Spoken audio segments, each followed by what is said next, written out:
ነይልኛ የኔ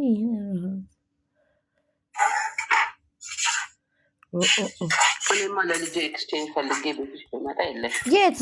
ዛሬ እኔም አልሞላልኝ ብሏል ውዴ እንኳን ኤክስቼንጅ ላስደርግ እንትን ነው ወደ ኮይን ትሬዲንግ መገልበጥ ፈልጌ $10 ጎሎብኛል ከዛ $5 ቢሆን ስጡኝ እያልኩ እያሳብኳቸው ነው አሁን አርገውልኛል ጣል አርጉላት ማን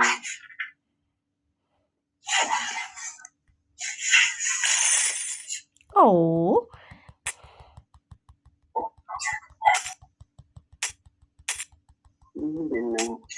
ነው ገባኝ ነገር ይሄ ነገር ምኑ ምን አውቃለሁ ቦጎ እዚህ ላይ ቦጎ እሺ